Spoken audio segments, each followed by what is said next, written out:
দেখে আন্দাজ করা মুশকিল, মঙ্গলবার সকাল পর্যন্ত এই জায়গা ছিল জমজমাট। 24 ঘন্টার মধ্যে সেই এলাকারই রাস্তাঘাট একেবারে শুনশান। প্রায় সমস্ত বাড়ির দরজা জানলা বন্ধ, সদর দরজায় ঝুলছে তালা। এখানে গোটা পাড়া জুড়ে একদম নিস্তব্ধ হয়ে রয়েছে, কারণ গতকালের ঘটনার পর পাড়ার সবাই এখান থেকে এলাকা ছেড়ে পালিয়ে গেছেন।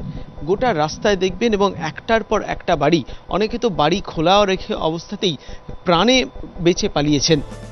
মঙ্গলবার দুপুর থেকেই দমবন্ধ করা গ্যাসের ঝাঁঝালো গন্ধ ছড়িয়ে পড়েছিল এলাকায়। সন্ধ্যের পর তা ভয়াবহ আকার নেয়। একে একে অসুস্থ হয়ে পড়েন বহু মানুষ, মৃত্যু হয় দুজনের। চারপাশের এই ভয়াবহ ছবি দেখে অনেকেরই মনে পড়ে গিয়েছে ভোপাল গ্যাস দুর্ঘটনার কথা। 1984-র 2রা ডিসেম্বর ভোপালে ইউনিয়ন কার্বাইডের কারখানা থেকে গ্যাস লিক করে 15,000-এর বেশি মানুষের মৃত্যু হয়। 1984-র সেই স্মৃতি জেগে উঠতেই আর ঝুঁকি নেননি কেউ। প্রাণ ভয়ে পরিমরি করে এলাকা ছেড়েছেন প্রায় সব বাসিন্দা। মনের কোণে ভয় এতটাই থাবা গেড়ে বসেছে যে বাড়ির আলো নিভিয়ে যাওয়ার কথাও মনে ছিল না অনেকের। এখানে আলো জ্বালানো হয়েছিল সন্ধ্যায়, সেই আলো নেভানো পর্যন্ত হয়নি। ভয়েতে বাড়ির যারা ছিলেন তারা এখান থেকে পালিয়ে গেছেন। এলাকা ছাড়লেও আতঙ্ক পিছু ছাড়েনি স্থানীয় বাসিন্দাদের। পুলিশ ফায়ার ব্রিগেড চলে যায়, ঘন্টাখানেক পরে আবার এরকম গ্যাস বেরোতে শুরু করে। তখন আমাদের পেছনের বাড়ির এক ভদ্রলোক উনি বলেন যে ছাদ থেকে দেখা যাচ্ছে যে পাশের ঘেরাটার মধ্যে একটা বড় ট্যাঙ্ক থেকে গ্যাস বেরোচ্ছে। প্রচুর লোক অসুস্থ হয়েছে, প্রচুর লোক। সব নানা রকম যতগুলো হসপিটাল আছে সব হসপিটালে ভর্তি হয়ে আছে। এখন স্বাভাবিক কিছুটা তবু গ্যাসের গন্ধটা পাওয়া যাচ্ছে।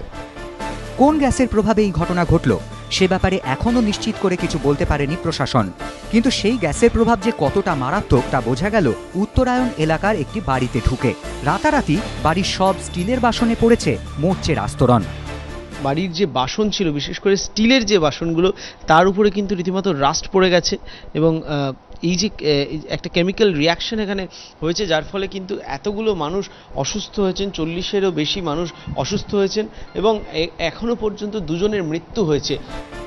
যে গ্যারাজ থেকে গ্যাস লিকের ঘটনাটি ঘটেছে সেখানে তো বটেই, আশপাশের এলাকা জুড়ে প্রায় কোনো গাছই বিষাক্ত গ্যাসের প্রভাব থেকে রক্ষা পায়নি। হলদেটে রঙের নুয়ে পড়া গাছের পাতা দেখে মনে হচ্ছে তীব্র তাপে সেগুলি সব ঝলসে গিয়েছে। সমীর সেনগুপ্ত ও কৌশিক গাঁতাইত, এবিপি আনন্দ, আসানসোল।